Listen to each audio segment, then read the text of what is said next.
আমি বহু জেলায় কীর্তনে যাই, এমনকি আমার ভারতের বাইরে বাংলাদেশও যেতে হয়। এই ফাল্গুন মাসে আমাকে বোম্বে যেতে হবে। তো যাই হোক, যেখানেই যাই না কেন, উত্তরবঙ্গে দার্জিলিং, জলপাইগুড়ি এগুলো তো আছে, তো যেখানেই যাই না কেন আমাকে একটা জায়গারই নাম বলতে হয়, আমি এই ডায়মন্ড হারবারের মানুষ। তো যত যত ইউটিউবে শুনবেন, আমি আমার কুস্তির নাম কোনো জায়গায় বলা নেই, সব জায়গায় বলা যে আমি এই ডায়মন্ড হারবারের মানুষ। তো আজকে আমার জন্ম ধন্য যে সেই ডায়মন্ড হারবারের মাটিতে আপনাদের ভক্ত চরণ ধুলা, আপনাদের মাটিতে আমি বড় হয়েছি। আর সেই বড় হতে হতে তবে বাবা এত বড় এত দূরে চলে যাইনি যে আমার মাটির কথা আমি ভুলে যাব। তো আপনারা আশীর্বাদ করবেন যেন এইভাবে ভগবানের গুণানুগুণ কীর্তন গাইতে গাইতে যেন একদিন আপনাদের চরণ থেকে আমি যেন ভব নদীটা পার হয়ে যেতে পারি। নিতাই গৌর প্রেমানন্দে হরি বল হরি বল হরি বল। কারণ এই পৃথিবীতে বাবা বাহ্যিক জগতের অর্থ হলে দেহের সুখ হয়। যাদের টাকা পয়সা ঘর বাড়ি হয়েছে, এটা দেহের সুখ হবে, ভালো পড়বো ভালো খাবো, এটা দেহের সুখ। কিন্তু আত্মার সুখ দিতে গেলে তোমাকে কৃষ্ণ নামে কাঁদতে হবে। আর এই পৃথিবীতে শান্তি তুমি তখনই পাবে যদি বাবা কৃষ্ণ নামে তুমি নয়ন জলে মুখ ভাসাতে পারো। আর এই কৃষ্ণ বলে কাঁদার যে কত শান্তি, কত যে তৃপ্তি, যেজন কৃষ্ণ নামে কাঁদতে পেরেছে বাবা সেই জেনেছে কৃষ্ণ নামে কাঁদার কত আনন্দ। তো যাই হোক, ভজন যদি করতে হয় মা সকাল সকাল নামতে হবে। কেন? শিশুকালে কৃষ্ণ ভজে কৃষ্ণ পাবার আসে, কৃষ্ণ পাবার আসে। যৌবনে কালে কৃষ্ণ ভজে আসে বানা আসে, আসে বানা আসে। বৃদ্ধ কালে কৃষ্ণ ভজে জমেরো তহর আসে। এই কথাটা বাবা খুব গুরুত্বপূর্ণ কথা। শিশুকালে কৃষ্ণ ভজে কৃষ্ণ পাবার আসে, যৌবনকালে কৃষ্ণ ভজে আসে বা না আসে, বৃদ্ধকালে কৃষ্ণ ভজে জমের তর আসে। মহাজনেরা বলছেন ভজন করলে সকাল সকাল নামো, আবার মহাজনেরা বলছেন কুড়ি ফুলে সেবা হবে না। তাহলে বাবা কোন দিকে যাবেন? সকালে সেবা করতে বলছে, আবার বলছে কুড়ি ফুলে সেবা হবে না। কুড়ি ফুল মানে অমাইরা, এটাই দেহ তত্ত্ব। কুড়ি ফুল মানে আমাদের বাল্যকাল। এই বাল্যকালে ছোট ছোট বাচ্চারা দেখবেন কীর্তন আসরে বসে, ঠিক কথা, ওরা হয়তো গাইছে শুনছে, যখন হরিধ্বনি দিচ্ছে হরিধ্বনি দিচ্ছে, কিন্তু বাবা ওরা কি হৃদয়ঙ্গ করতে পারছে? কারণ আমরা তো বাবা ধ্রুবের মা হতে পারিনি, আমরা তো প্রহ্লাদের মা হতে পারিনি। যদি আমরা ধ্রুবের মা হতাম, প্রহ্লাদের মা হতাম, বাবা হলো বীজ, মা হলো ক্ষেত্র বা মাটি। যে বীজটা বপন করা হলো, মাটিটা যদি নোনা লেগে যায় তাহলে কি ধ্রুব জন্মাবে না প্রহ্লাদ জন্মাবে? তাহলে সে ধ্রুব প্রহ্লাদ বাবা এরা কুড়ি ফুলে গোবিন্দ সেবায় লেগেছিল, কিন্তু কলিযুগে কুড়ি ফুল সেবায় লাগবে না। কেন লাগবে না? আমরা তৈরি করতে পারছি না। আবার বলছে বাসি ফুল তো সেবায় লাগে না। কি মায়েরা, গাছ থেকে যে ফুল কালকে ফুটেছিল আজকের পড়ে গেছে, সে ফুল গোবিন্দ চরণে দিতে পারবে? তাহলে দেহ তত্ত্বে বাসি ফুল কোনটাকে বললো? দন্ত পড়ে যায়, কেশ পেকে যায়, চামড়া গুলো আলগা হয়ে যায়, এই সময়টাকে বলছি বাসি ফুল। আর দেখবেন বার্ধক্য দশা যখন এসে যাবে, তখন স্নান করে ঠাকুর ঘরে গেলে ঘুম পাবে, শরীর অলস, আন্নি করতে বসবে, অনেকক্ষণ সময় লাগবে, তো কখন ঢুলে ঢুলে পড়ে যাচ্ছ। যদি একটু বয়স হয়ে নামের মালাতে নাও, নাম নাও, তখন দেখবে নামের মালাতে বসে আছো, নাম করছো বটে, কখন বাবা হাতে থেকে নামের মালা দুম করে পড়ে গেছে। কারণ এটা বাসি ফুল, এ ফুল গোবিন্দ সেবায় লাগবে না। তাহলে সেবা দেবে কোন ফুল? আজকের ফোঁটা ফুল। আর আজকের ফোঁটা ফুলটা কোনটা? আমার যৌবন কাল। গোবিন্দ মা রাধারানীকে বারবার বলছে, রাধে আমি যৌবন বড় ভালোবাসি। কোন যৌবনের কথা বললো আমার গোবিন্দ? যেদিনে তোমার দাঁড়াবার ক্ষমতা থাকবে, যেদিনে তোমার দুটো হাত গোবিন্দ সেবাই লাগবে, যেদিনে তুমি কানে কৃষ্ণ কথা শুনতে পাবে, চোখে ভগবানের রূপ দর্শন করতে পারবে, এই জিহ্বাতে কৃষ্ণ নাম উচ্চারণ করতে পারবে, এই সময়টাকে বললেন ভগবানের যৌবন। মানে 10টা ইন্দ্রিয় তোমার সাথে যাচ্ছে, আর 10 ইন্দ্রিয় দিয়ে তুমি গোবিন্দ সেবা করতে পারছো। এই ফুলটাকে বলছে আজকের ফোঁটা ফুল, মানে যৌবন কাল। যার জন্য বাবা এখানে যারা মাথুর লীলা শুনেছেন, রাধারানীর দশমী দশা, মানে আমার গোবিন্দকে ভালোবেসে একটা একটা দুর্দশা, মানে একটা একটা গতি হয়েছিল রাধারানী। আর 9টার পরে 10 নম্বরে বাবা একেবারে গোবিন্দকে হারিয়ে রাধারানীর মৃত্যু দশা, মানে গোবিন্দ ছাড়া আর থাকতে পারবে না। আর মৃত্যু দশায় পড়ে আমার ললিতার কণ্ঠ ধরে বলল, শৈরে আমার গোবিন্দ বৃন্দাবন থেকে যে মথুরায় চলে গেল, আমারে বধূ যেদিন ব্রজে আসবে, সেদিন যদি আমার দেহে যৌবন না থাকে, বলে বলে ললিতা রে, আমারে গোবিন্দ যেদিন ব্রজে আসবে, সেদিন আমার দেহে যদি যৌবন না থাকে, বলে বলে কি দিয়ে গোবিন্দ আমি সেবা দিব।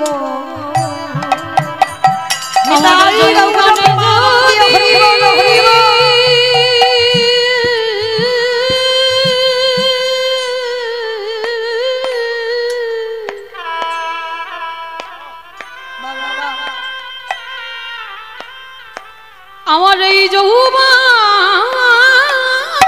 যদি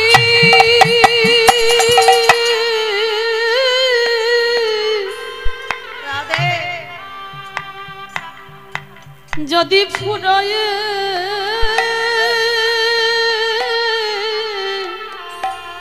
গেল,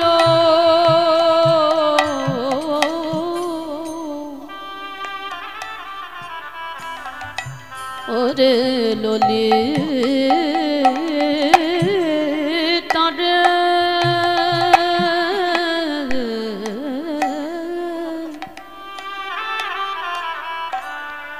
আমি কি দিয়ে গোবিন্দ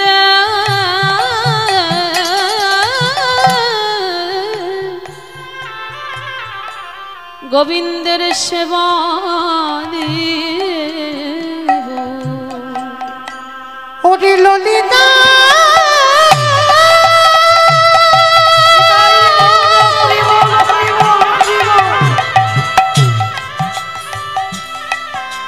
ওরে মরা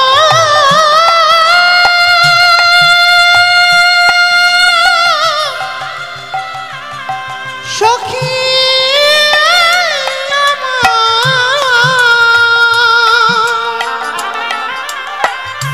আমারে বধূ যেদিন বৃন্দাবনে আসবে, আমার এই দেহের যৌবন যদি যদি ফুরায়ে যায়, আমি কি দিয়া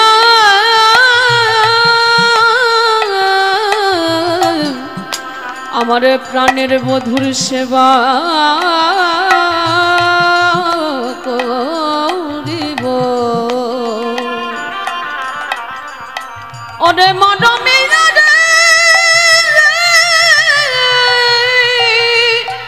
সজনী, তাহলে চলেন আজকের আমরা সেই শুভ দিনে আজকে সবাই আমরা একত্রিত হয়েছি, সবাই আমরা গুরুচরণ আশ্রয় করি, আজকে আমরা গোবিন্দ ভজন করব। এই জায়গাতে বসে কোনো আন ভাবনা নয়, মা সংসারের কথা ভুলে যান। আমরা সংসারী নয়, সংসারে থেকে আমাদের দেহটা থাকবে, কিন্তু আমরা সংসারে থেকে বৈরাগ্য পালন করব। কারণ কলিযুগে তো বাবা সন্ন্যাস নিষিদ্ধ, তাহলে সংসারে থেকে সন্ন্যাসী হওয়া যায়, সংসারে থেকেও বৈরাগ্য পালন করা যায়। কিরকম শিখে নাও না, সংসারে থেকে বৈরাগ্য কি করে পালন করবেন। যেদিন তোমার জিহ্বার লালসা চলে যাবে, রবিবার এলে যে মাংসের ঝোল ভাত খেতে হবে না, এগুলো আর থাকবে না। কোন রকমে একটু পেটটা ভরার মতো আলু সিদ্ধ অন্ন হলেই হবে, প্রাণটা বাঁচাতে হবে। কলির মানুষ তো অন্নগত প্রাণ, একটু অন্ন দিতে হবে। তাহলে যেদিন তোমার জিহ্বার লালসা চলে যাবে সেদিন তুমি জানবে তোমার জিহ্বার বৈরাগ্য হয়ে গেল। যেদিন তোমার এই নয়ন শুধুমাত্র সাধুগুরু বৈষ্ণব চরণ আর ভগবানের চরণ ছাড়া আর কিছু দেখতে ভালো লাগবে না, সেদিন বুঝবে তোমার নয়নের বৈরাগ্য হয়ে গেল। যেদিন তোমার কর্ণ আজে বাজে কথা শুনতে চাইবে না, সর্বদা কৃষ্ণ নাম শাস্ত্র আলোচনা ছাড়া আর কিছু ভালো লাগবে না, সেদিন তোমার কানের বৈরাগ্য হয়ে যাবে। যেদিন তোমার অঙ্গ স্পর্শ থেকে চলে যাবে, তোমার দেহেতে কোনো পুরুষ স্পর্শ করলো না নারী স্পর্শ করলো তুমি অনুভব করতে পারবে না, সেদিন তুমি জানবে তোমার দেহের বৈরাগ্য হয়ে গেল। আর যেদিন তোমার মন সকল চিন্তা থেকে দূরীভূত, আজকের চিন্তা করবে আমি কৃষ্ণ ভজন করব, যে কালকের কি খাবো ওই চিন্তা নয়। যেদিন তোমার মন সকল চিন্তা থেকে দূরীভূত হবে সেদিন তুমি জানবে তোমার মনের বৈরাগ্য হয়ে গেল। তাহলে সেদিন তুমি বুঝতে পারবে তুমি সংসারে আছো বটে, সংসারে থেকেও তুমি বৈরাগ্য পালন করেছো। বিষয়েষু অনাসক্তি মানে কোনো আসক্তি নেই কোনো বিষয়ের প্রতি। তো আজকে চলো আমরা সবাই যখন একত্রিত হয়েছি কোনো ভাবনা নয়, আর এখানে নারী পুরুষ নিচু জাত উঁচু জাত এটাও নয়, আমাদের একটাই জাত, নারী পুরুষও নয়, আমরা সবাই হলাম কৃষ্ণ চরণের দাস। চলেন আমরা কৃষ্ণ দাস হই, নবদ্বীপের মাটিতে গিয়ে দেখব সত্যতে নারায়ণ, ত্রেতাতে রাম, তারপরে কৃষ্ণ, আর কলিতে হলো গৌরাঙ্গ। আর প্রভু যেদিন এলো নদিয়ায় ভাবটা কেমন, আজ নদী গা উদয়গিরি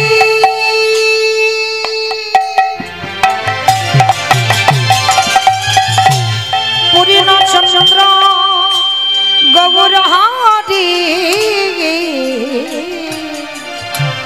ওই নদীরা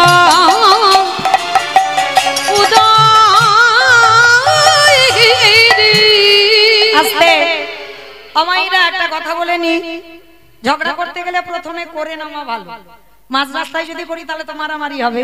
তাহলে কীর্তন শুনতে গেলে প্রভুর জন্য একটু কাজকর্ম করতে হয়। আমার কাজগুলো কি কি জানো তো? দিনের বেলা এখন বিকেল বেলা নাকি ঘুমাবে, সেটা রাত হলে নয় হতো, বলে আবার গল্প করবে। এইখানে ডায়মন্ড হারবারের মানুষ গল্প করে না। তাহলে এখানে আমরা বসে তিনটে কাজ করব, সেটা আমার ভগবানের জন্য কাজ হবে। শঙ্খধ্বনি, উলুধ্বনি, আর যাদের যাদের হাতগুলো এসেছে, যাদের আসেনি বলবো না, কি মা সবার এসেছে তো? কি বাবা এসেছে সবার? যাদের এসেছে কই একবার দেখান। নিতাই গৌর প্রেমানন্দে হরি বল হরি বল। বাহ, চলো দেখি সবাই একবার উলুধ্বনি দাও দেখি একটু প্রেম সে। আজ নদী গা উদয়গিরি আমার গোনারি গোনা গোনা গোনা গোনারি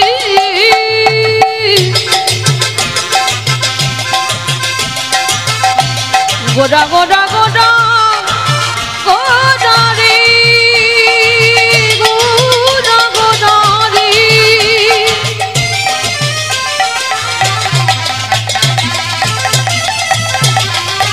ওই নদী আর চাঁদ করা আমার আমার প্রাণে গোনা আজ নদিয়ায় নিতাই গৌর হরি বল হরি বল হরি বল।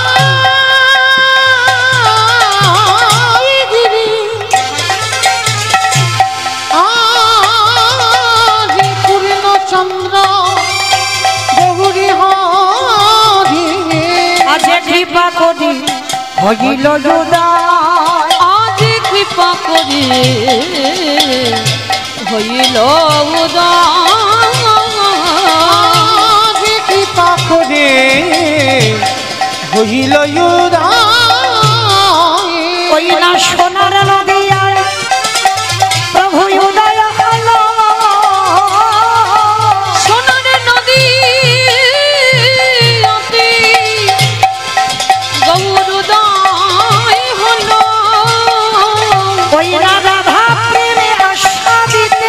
নদীতে উদয় হলো আজ কলির জীবে উদ্ধারিতে নদীতে উদয় হলো বলি কৃষ্ণ প্রেমে প্রচারিতে ওই নদীতে উদয় হলো বলি মানব জন্ম ভন্ন করিতে নদীতে উদয় হলো হরি গৌর হরি ওই নদীতে উদয় হলো নদীতে উদয় হলো কৃপা করে হইল আস্তে আমাইরা এবার একটু সব শান্ত হয়ে যাও, এবার একটু আমি বলবো আর আপনারা খালি শুনবেন, কেমন? আজকে নবদ্বীপের মাটিতে আমার কৃষ্ণ যে গৌর হলো, নবদ্বীপে এসে যাকে দেখতে পাচ্ছে বাবা, একটু বাড়াও এটা, যাকে দেখতে পাচ্ছে কোনো ভেদাভেদ করছে না, কে হিন্দু কে মুসলমান সেটাও দেখছে না, কে নিচু জাত কে উঁচু জাত সেটাও দেখছে না, যাকে দেখতে পাচ্ছে বাবা তাকে হরি নাম দিচ্ছে, মানে কোনো কিছু বিচার করছে না, যাকে দেখছে তাকে বলছে তোরা কৃষ্ণ বল, কিন্তু সবাইকে বলতে বলছে, শুধু একজনকে একজনকে বাদ দিয়ে রেখেছে, সেটাকে যেটা হলো বাবা শচী ঠাকুরান। একবারের জন্য ভগবান নিজের মাকে হরি নাম করতে বলছেন। তা দাদা নিতাই চাঁদ প্রশ্ন করছে, ভাই তুই সবাইকে বলছিস হরি নাম করতে, কিন্তু একবারের জন্য আমাদের মাকে হরি নাম করতে বলছিস না কেন? বলে দাদা আমি যে হরি নাম করতে বলবো, এই জগতে কেউ যদি আমার কাছে পাপ করে আমি ক্ষমা করে দিই। এই জায়গাটা খুব মন দিয়ে শুনবেন মা, ভগবান বলছে আমার কাছে যদি কেউ অন্যায় করে আমি ক্ষমা করে দিই, কিন্তু এক জায়গায় যদি কেউ ভুল করে ফেলে আমি জীবনে তাকে ক্ষমা করি না, যতক্ষণ না সে তাকে ক্ষমা করছে। তা নিতাই চাঁদ বলছে, ভাই কে সে ব্যক্তি? বলে শোনো দাদা, যে ব্যক্তির কাছে অপরাধ করলে আমি ক্ষমা করতে পারি না, সেটা হলো বৈষ্ণবে দাঁড়িতে যদি হয় ক্ষুদ্র অপরাধ, ক্ষুদ্র অপরাধ মহা মহা ভজনেতে পড়ে যাইবা, পড়ে যাইবা, বৈষ্ণব দেখে যে বানানো হয় মুন্ড, নানবায় মুন্ড তার মুন্ড পড়ে যায় নরকের কুণ্ড, নরকের কুণ্ড। বৈষ্ণব অপরাধে ঘুরে যাবা গঙ্গা স্নানে যা, গঙ্গা স্নানে যা, পতিত পাবনী গঙ্গা তারে রেখে দূরে সরে যা, দূরে সরে যা। কি বললেন মাইরা? না, এক জায়গায় অপরাধ করলে কোনোদিন ক্ষমা হয় না, সেটা হলো বৈষ্ণব চরণ। যেটা বাবা আপনারা ঘটনাটা জানেন, নবদ্বীপে ঘটেছিল, চপল গোপাল করেছিল না? কি বাবা করেছিল? তো শ্রীবাসের দরজায় এই চপল ছিল বাবা, তিনি শক্তি আরাধনা করত, কালী পূজা করত, কালী ভক্ত। আর নবদ্বীপের লোকের প্ররোচনায় পড়ে নিজে কিন্তু অন্যায় করেনি, গোপাল নিজে পাপ করেনি, লোকের কথা শুনে বাবা অন্যায়টা করেছিল। ভালো করে যারা লীলাটা কাহিনীটা জানেন, লোকের কথা শোনেনি। গোপাল কি দেখতে গিয়েছিল শিবাসের দরজা বন্ধ করে হরি নাম হবে? এটা তো দেখতে যায়নি। তাহলে নবদ্বীপের মাটিতে সেই যে বাচস্পতি তর্কলঙ্কা এরা এসে যখন কানে এমন মন্ত্র দিল, তখনই তো রেগে গেল গোপাল। আর রেগে গিয়ে ছাগলের মাথা, মদের হাঁড়ি, জবা ফুলের মালা শিবাসের ঘরের দরজায় দিল। কেন? সকালবেলা নবদ্বীপবাসীরা যখন দেখবে শিবাস একজন বৈষ্ণব, কিন্তু তার বাড়িতে মদের হাঁড়ি, জবার মালা, তার মানে এরা কৃষ্ণ ভক্ত নয়, এরা শক্তি আরাধনা করে। মানে যাতে ভণ্ড বোঝাবার জন্য এই চপল গোপাল করেছিল। কিন্তু বাবা গোপাল নিজে ইচ্ছাতে অন্যায় করেনি, সঙ্গ দোষ। এই জায়গাটা বাবা খুব মন দিয়ে শুনবেন, শাস্ত্র কথা যেমন তেমন নয়। গোপাল নিজের ইচ্ছাতে পাপ করেনি, করানো হয়েছিল লোকের প্ররোচনায় পড়ে। ওই জন্য আমার মায়েদের কাছে নিবেদন, সন্তান মানুষ যারা আমরা করব, সঙ্গটা সবার আগে দেখতে হবে যে আমার সন্তান কাঁধে সঙ্গ করছে। এই সঙ্গটা বাবা খুব বাজে জিনিস। তুমি যদি সতের সঙ্গ করো তাহলে সৎ হবে, আর যদি তুমি অসতের সঙ্গ করো, তোমার যত হৃদয় সৎ হোক না কেন, তুমি একদিন না একদিন অসৎ কাজে লিপ্ত হবে। আগে লক্ষ্য করতে হবে বাবা আমি সঙ্গ কার করছি। আর যদি বলেন বাবা এটা আমি বলে যাচ্ছি না, শাস্ত্রের দিকে একটু তাকিয়ে দেখেন, মিলিয়ে দিয়েছে তো। মহাভারতে পিতামহ ভীষ্ম, পিতামহ ভীষ্ম 12 জন বৈষ্ণবদের মধ্যে তিনি একজন বৈষ্ণব। মানে ভাবা যাচ্ছে যারা মহাভারত জ্ঞানী, যারা মহাভারত পড়েছেন তারা ভালো করে জানবেন এই পিতামহ ভীষ্মের চরিত্র যারা যারা শোনেন বা পড়েছেন, সারা মহাভারতে ওই ভীষ্মের মতো চরিত্র বাবা একজনেরও খুঁজে পাবে না। নিজে সংসারী নয়, কিন্তু বাবা কাঁধে করে সংসারে সব দায়িত্ব পালন করেছে। করেনি?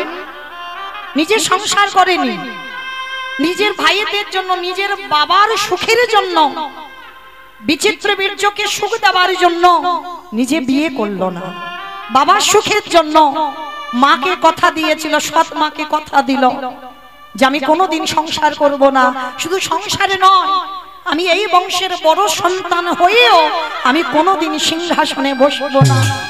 কিন্তু মা, আমার বাবা যে তোমাকে দেখে ভালোবেসেছে, তাই আমি কথা দিলাম তোমার গর্ভে যে সন্তান হবে তারাই হবে যোগ্য উত্তরসূরি, আমি নয়। তাহলে ভালো করে ভেবে দেখেন বাবা, এত বড় ত্যাগ, যাদেরকে কোলে পিঠে করে মানুষ করেছে, কিন্তু সেই পিতামহ ভীষ্মকে 58টা দিন সরসজ্জায় পড়তে হলো। যার এত ভালো চরিত্র তাকেও কিন্তু বাবা সরসজ্জায় শয়ন করতে হলো। কেন? মনে রাখতে হবে কর্মফল কাউকে ছাড়বে না বাবা। ভগবান নিজে নিজেকে বলছে আমাকে আমি ছেড়ে দিইনি, আর জগতের মানুষ আমি কাউকে ছেড়ে দেব না। যার যেমন কর্ম তাকে ঠিক তেমনই শাস্তি পেতেই হবে। ওই জন্য মা প্রত্যেকের কর্মের উপর একটু নির্ভরশীল হবে যে আমি এটা ঠিক করছি না আমি এটা ভুল করছি। কোনদিন যেন ধর্ম থেকে অধর্ম হয়ে না যায়। তো আজকের পিতামহ ভীষ্ম 58টা দিন সরসজ্জায়, অত বড় বৈষ্ণব হয়ে, অত বড় ত্যাগী হয়ে, সংসারে থেকে বৈরাগ্য পালন করেও আজকে সরসজ্জায় কষ্ট পাচ্ছে। এই যখনই সরসজ্জায় কষ্টটা পাচ্ছে না, পঞ্চ পাণ্ডব থাকতে পারছে না।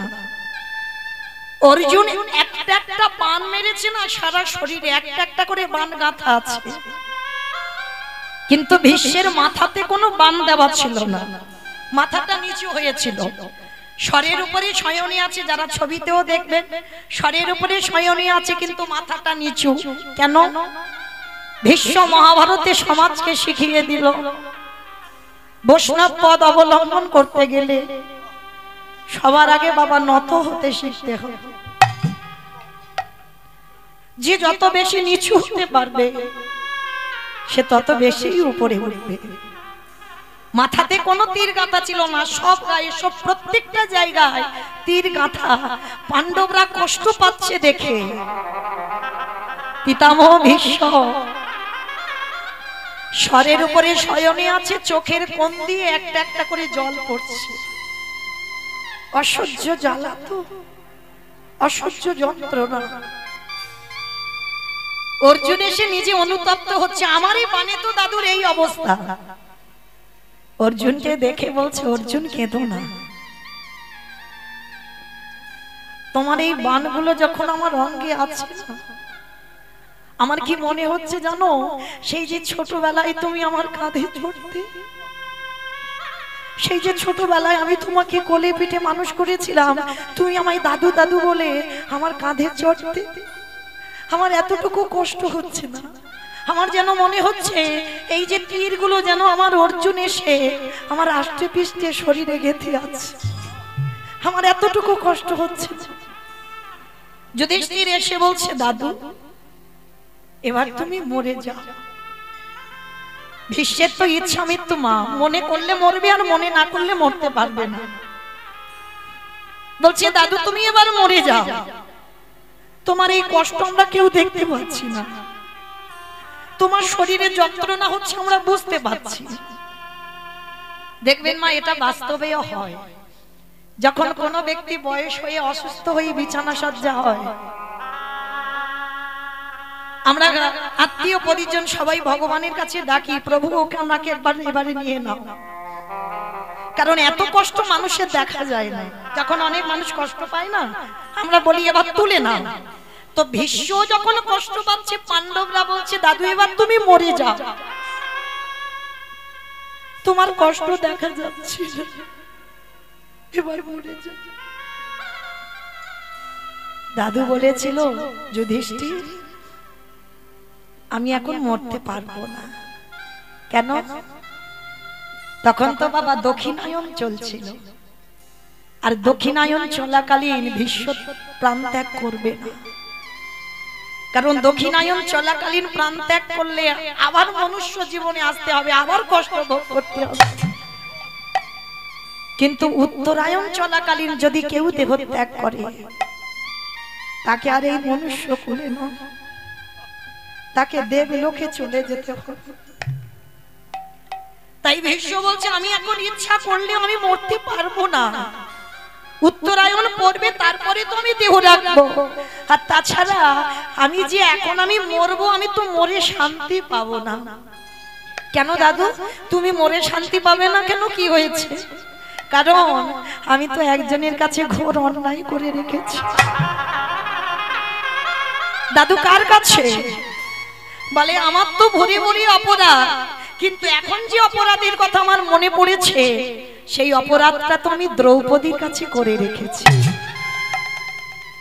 আমি দ্রৌপদীর কাছে ঘোর অন্যায় করে রেখেছি, সে পাপের ক্ষমা হবে না, আর দ্রৌপদী ক্ষমা না করলে আমি কোনোদিন মুক্তিও পাবো না। দাদু তুমি কি এমন পাপ করে রেখেছো? বলে যুধিষ্ঠির অপরাধটা তো আমি সেই পাশা খেলার দিনে করে ফেলেছিলাম। পাণ্ডবরা যেদিন বাবা পাশা খেলায় বসেছিল, এই জায়গাটায় অনেক আমরা ভক্তরা বাবা পাশা খেলার ঘটনা জানি মহাভারতে, কিন্তু এই যে পাশা খেলায় যে পক্ষে কৃষ্ণ রয়, সে পক্ষ কোনোদিন পরাজিত হয়? ভালো করে বুঝতে হবে। তাহলে যাদের পক্ষে আমার স্বয়ং ভগবান বর্তমান ছিল, তারা কেন আজকের পাশা খেলায় হারলো? এমনি এমনি নয়, ভগবান সবকিছু সহ্য করে বাবা, ভক্তের দুটো জিনিস মোটেও সহ্য করে না। এক হলো ভক্তের চোখের জল, আর একটা বস্তু হলো ভক্তের অহংকার।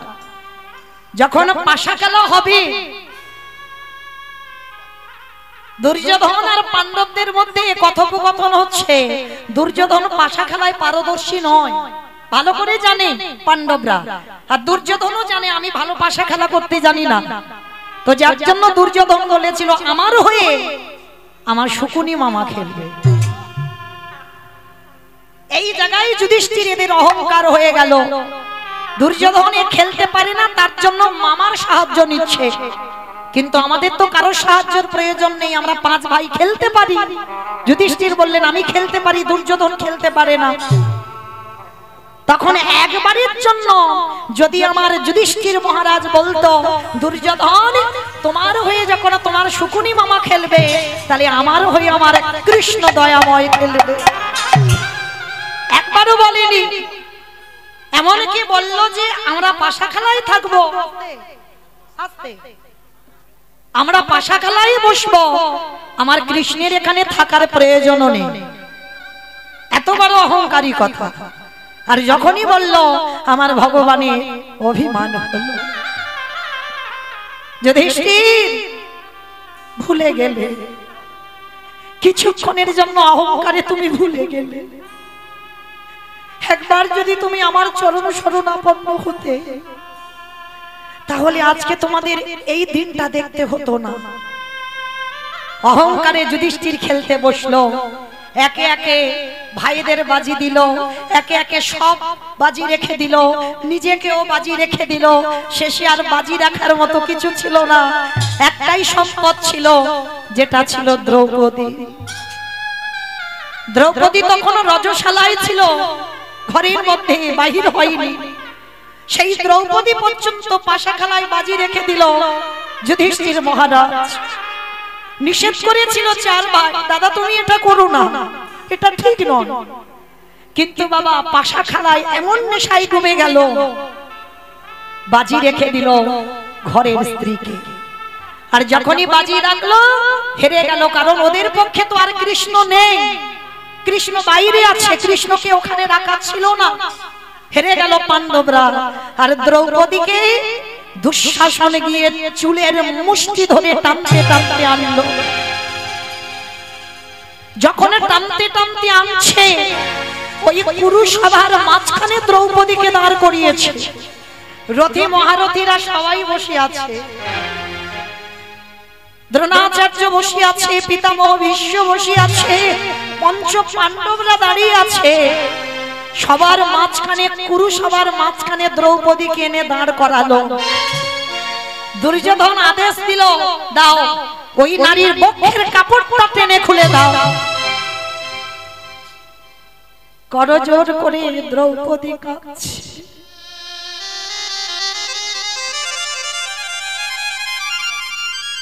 যুধিষ্ঠির কাছে দাঁড়িয়ে কাঁদছে, স্বামী তুমি তো জানো একটা নারীর যদি সম্মান চলে যায় তাকে সমাজ আর নারী বলে না। এইগুলো আমরা মানি না বাবা। দেখবেন এখনকার দিনে বাবা পুরুষদের পোশাকগুলো দেখবেন আর নারী জাতিদের পোশাকগুলো দেখবেন। কোন কোন নারীরা এমন পোশাক পরবে বাবা, তাদের দিকে তাকাতে আমরা নারী হয়ে লজ্জা বোধ হয়। কিন্তু লজ্জা তাদের নয়, লজ্জা হচ্ছে তার বাবা মা।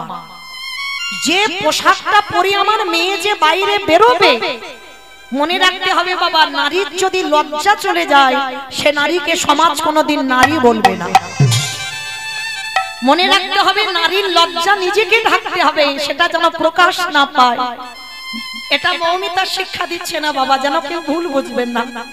দ্রৌপদী কুরুসভার মাঝখানে দাঁড়িয়ে স্বামীদের কাছে হাত জোড়ো করে বললেন, স্বামী তোমরা তো জানো আমার একটা স্বামী নয়, আমার 5-5টা বীরের মতো স্বামী। আর আমার যদি বক্ষের কাপড় ধরে টানি আমার সম্মান ধুলোয় মিশে যাবে, আমাকে নারী বলবে না, কিছু তো করো। পাণ্ডবরা মাথা নিচু করে দাঁড়িয়ে আছে। দাদু ভীষ্মের কাছে গিয়ে বলছে, দাদু তুমি তো কিছু বলো, কারণ আমাদের সবার থেকে তুমি বয়স জ্যেষ্ঠ, তোমার বাড়ির কুলবধূকে অপমান করছে, তুমি কিছু তো বলো। দাদু মাথা নিচু করে নিল। অষ্টগুরু দ্রোণাচার্যের কাছে গেল, মাথা নিচু করে নিল, কেউ কিছু করতে পারছে না। আচ্ছা বাবা, এইখানে কি দ্রৌপদীর ভুল হয়? ভালো করে লক্ষ্য করবেন, অনুভব করবেন, কথাগুলো একটু গুরুত্ব দিতে হবে। দ্রৌপদী ভুল করেনি। মহাভারত হচ্ছে সমাজ শিক্ষা। এই ভুলটা আপনারা আমরাও করি। দ্রৌপদী দেখলো স্বামীরা বাঁচাতে পারলো না, দাদু বাঁচাতে পারলো না, গুরুদেব বাঁচাতে পারলো না। সবার শেষে মনে পড়লো তার সখা কৃষ্ণের কথা। এটা যদি আগেই হতো, আগে মনে পড়তো, তাহলে কি বাবা দুঃশাসন দ্রৌপদীকে ছুঁতে পারতো? যখন দ্রৌপদীর ঘরে দুঃশাসন পাটা দিল, তখনই যদি আমার দ্রৌপদী একবার আমার মাধবকে ডাকতো, তাহলে কোনোদিন দুঃশাসন ছুঁতেও পারতো না। এই ভুলটা আপনারা আমরা করে ফেলি। কারণ জীবনে যখন দুঃখ কষ্ট নেমে আসে, দেখবেন বাবা আত্মীয় পরিজন বন্ধু বান্ধব আগে সবাইকে বলে দেয়, আমার ঘর বিপদ, প্রত্যেকের কাছে সাহায্য চাইছি, তোমরা কিছু তো করো। কেউ কিছু করছে না। মনে রেখো বাবা, তোমার দুঃখের কথা লোকের কাছে বলবে, তুমি হাসির পাত্র হবে। তারা কিচ্ছু করবে না, আরো হাসবে আর বলবে বেশ হয়েছে বেটা।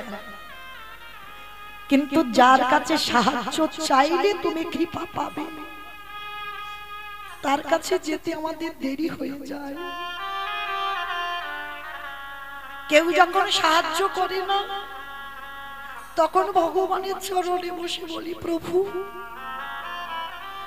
আমি যে অসহায়, আমার চারিদিকে সব আছে কিন্তু কিছু নেই।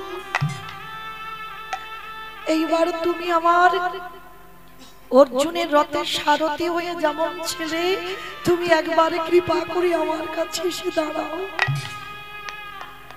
সবার কাছ থেকে যখন বিতাড়িত হয় তারপরে কৃষ্ণের কাছে যায়। কই একজন ভক্ত কি পারে না বাবা সবার আগে ভগবানের চরণটা ধরতে? এই ভুলটা দ্রৌপদী করেছিল। স্বামীরা কিছু করলো না, দাদু কিছু করলো না, গুরুদেব কিছু করলো না, সব শেষে বলে বললেন, ও তার মানে তোমরা হলে আমার জড় জগতের এই দেহে ভোগের স্বামী, তোমরা তো আমার আসল পতি নয়, তোমরা তো আমার আপনজন নয়। আপনজন যদি হতে আমার এত বড় বিপদ তোমরা কিছু করতে পারছো না। সবার শেষে মনে পড়ে গেল মাধবের কথা। তখন দ্রৌপদী মাঝখানে দাঁড়িয়ে মনে মনে ভাবলো, কৃষ্ণ এ জীবনে একটা নারীর লজ্জা যদি চলে যায়, আর তুমি ভালো করে জানো আমার আগুন থেকে জন্ম, আমি অজনী সম্ভবা, আমার যজ্ঞ অগ্নি থেকে জন্ম হয়েছে, আর যেদিন থেকে জন্ম হলো সেদিন থেকে আমার দেহ মন প্রাণটা আমি তোমার চরণে দিয়েছি, তুমি আমার সর্বস্ব ধন। তাহলে আজকে দেখি তুমি কি করে থাকতে পারো। দুঃশাসন বস্ত্রটা টানছে, দ্রৌপদী এক হাত দিয়ে ডাক দিয়েছিল, হে ব্রজেন্দ্র নন্দন কৃষ্ণ দেখা দাও। এলো না।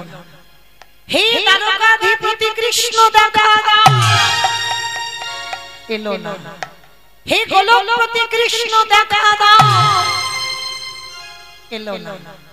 দ্রৌপদী বলে বলেন, ও তার মানে তুমিও এদের মতো আমার ডাকে সাড়া দেবে না? ঠিক আছে, তুমি যখন চাও আমি এখানে বিবশনা হই, এটাই হবে। এইবার দুটো হাত ছেড়ে দিয়ে আত্মনিবেদন করে ডাক দিল, হে প্রাণপতি দেখা দাও। হে প্রাণপতি দেখা দাও। হে প্রাণপতি দেখা দাও। হে প্রাণপতি দেখা দাও।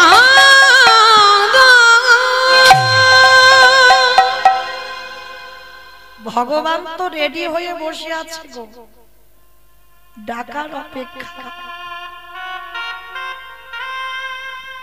সবার দরজায় আমার কৃষ্ণ দাঁড়িয়ে আছে, আমরা ডাকতে পাচ্ছি না, তাই আমাদের ঘরে এসে ঢুকছে না। যেই না দ্রৌপদী একবার বলেছে প্রাণপতি দেখা দাও, সঙ্গে সঙ্গে ভগবান রথের উপরে বসে আঙুল থেকে কাপড়টা খুলছে। এতটুকু তুমি দিয়ে রাখবে তাকে, সে তোমার জন্য বিশাল কিছু করতে রাজি। এতটুকু যদি তুমি দাও, দ্রৌপদী তো দিয়ে রেখেছে বাবা, আজ দেবে না? শুধু আসলে তো ডবল করতেই হবে। সেই যেদিন দ্রৌপদী ওই কাপড়টা দিয়ে রেখেছিল কৃষ্ণের আঙুলে, সেই শিশুপাল যেদিন বধ হয়েছিল, এই শিশুপাল আর কৃষ্ণ এরা মামাতো পিস্ততো ভাই ভাই, এরা ভাই ভাই। কৃষ্ণ বড়, শিশুপাল অনেক ছোট। তা শিশুপাল যেদিন জন্ম নিয়েছিল, শিশুপালের বাবা 4টে হাত হয়েছিল আর 3টে চোখ হয়েছিল। এই যে আমাদের একটা চোখ তো বাবা ঢাকা আছে, ওটা কুলকুণ্ডলী জাগরিত করলে তবে খোলা যায় গুরুচরণ আশ্রয় করে। কিন্তু শিশুপাল যখন জন্মায় কপালে একটা চোখ দেখা যাচ্ছে আর 4টে হাত হচ্ছে। আচ্ছা বলো তো মা, কোন মায়ের যদি গর্ভে 4টে হাত নিয়ে সন্তান জন্মায়, 3টে চোখ যদি হয়, তাকে কি বলবেন? নারায়ণ এসেছে। নারায়ণ এসেছে, তাই তো? ভগবান এসেছে। কিন্তু শিশুপালের কুষ্টি বিচার করে দেখা গেল এ বেটা 4টে হাত যে হয়েছে থাকবে না। যার কোলে উঠলে ওর দুটো হাত খসে পড়ে যাবে, যার কোলে উঠলে ওর এই কপালের চোখটা খসে পড়বে, সেই মারবে শিশুপালকে, আর তারই হাতে শিশুপাল বধ হবে। আচ্ছা বাবা, কোনো মা যদি এ কথা জেনে যায় তাহলে মা কি করবে? যত যত লোক ছিল সবার কোলে শুধু শিশুপালকে দিচ্ছে। একটু নাও না গো আমার ছেলেটাকে, মানে মা যাচাই করছে কার কোলে উঠলে দুটো হাত খসে যায় দেখে। মানে রাজ্যে যত যত লোক ছিল সবার কোলে শিশুপালকে দিয়েছে, কিন্তু বাবা কিছুতেই শিশুপালের হাত খসে যাচ্ছে না। এইবার কৃষ্ণ খবর পেয়েছে, বাবা সর্বের ঘাটের মালিক তো তিনি, খবর পেয়েছে আমার ভাই জন্ম নিয়েছে, আমাকে তো যেতেই হবে, আর আমি যদি না যাই ওর দুটো হাত তো খসে যাবে না। বলরাম দাদা কি বলছে, ও দাদা, দাদা গো চলো না, শুনলাম নাকি আমাদের একটা ছোট ভাই হয়েছে, চলো না একবার ভাইটাকে দেখে আসি। তা বলরাম বলছে ঠিক আছে কানাই, তুই যখন বলছিস চল দুজনে একবার দেখে আসি। তা যেই না শিশুপালের কাছে এসেছে, মানে কৃষ্ণ আকুপাকু করছিস শিশুপালকে কোলে নেবে, আর বলরাম বলছে খবরদার, তুই খুব দুষ্টুমি করিস, কোথায় ভাইয়ের হাতে পাতে লেগে যাবে, এমনিতে দুটো হাত না এক্সট্রা দুটো জুড়ে আছে, আর কোথায় বাবা হাতে পাতে লেগে যাবে তুই নিবি না, কারণ যদি তোর কোল থেকে পড়ে যায় অত ছোট বাচ্চা তুই নিতে পারবি না। ও দাদা আমাকে একটু দাও না, একটুখানি কোলে নেব। কিছুতে বলরাম দেবে না, আর ভগবান জেদ ধরে বসেছে আমি একটু নেব কোলে। তা শিশুপালের মা বলছে বলরাম, ও যখন এত করে কান্নাকাটি করছে বায়না করছে, ঠিক আছে কানাই তুই এক জায়গায় বস, আমি শিশুপালকে কোলে দিচ্ছি। তাই এবার কৃষ্ণ বসেছি, হাই রে, যে বিশ্বের স্রষ্টা মালিক ভগবান, যে বিশ্বটাকে ধারণ করে রেখেছে, সে নাকি একটা বাচ্চা ছেলে শিশুপালকে নিতে পারবে না। ভগবান কি করেছে, বাৎসল্য প্রেমটা যেমন হয়, এইবার বসেছে আর শিশুপালকে যেই না কোলে দিল, সঙ্গে সঙ্গে কপাল থেকে চোখটা দুম করে মাটিতে পড়ে গেছে, আর দুটো হাত খসে অমনি মাটিতে পড়ে গেছে। আর যেই না পড়ে গেল, সঙ্গে সঙ্গে পিসিমা কৃষ্ণের চরণে হাত জোড়ো করে বসেছে, একটু আর দেরি করেনি, হাত জোড়ো করে বলছে কৃষ্ণ কৃষ্ণ কথা দে বাবা, তুই তোর ছোট ভাইকে মারবি না। ও পিসি তুমি যে কি বলো না উল্টো পাল্টা, আমার ভাই তো ছোট, ওকে আমি মারবো কেন, আমি বড় দাদা। না কৃষ্ণ, আমার ছেলের কুষ্টিতে উঠেছে, যার কোলে উঠলে ওর দুটো হাত খসে যাবে, চোখটা পড়ে যাবে, সেই তো আমার ছেলেকে মারবে। দূর, তুমি জানো না, ওকে ভুল ভাল বলে গেছে, তুমি বোঝো না। না কৃষ্ণ, আমার ছেলের কুষ্টিতে ভুল হয়নি, তুই কথা দে না বাবা। কৃষ্ণের হাতটা পিসিমার মাথায় দিয়েছে, কথা দে বাবা, আমার শিশুপালকে মারবি না। ওই যে মা প্রথমে বললাম আমার ভগবান একটু প্রেমের কাঙাল, একটু ভালোবাসার কাঙাল, যে একটু ভালোবাসবে ভগবান সারা জীবন তার হয়ে যাবে। হাতটা মাথায় দিয়েছি, ভগবান পিসিমার কান্না দেখে বলল পিসি তুমি কেঁদো না, আমি কথা দিলাম আমি ভাইকে মারবো না, তবে আমার ভাইয়ের 100টা অপরাধ আমি ক্ষমা করে দেব।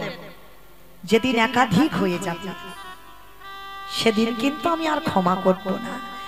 সঙ্গে সঙ্গে পিসিমা উঠে পড়ে কোমরে হাত দিয়ে বলছে কৃষ্ণ 100টা অপরাধ করুক তো।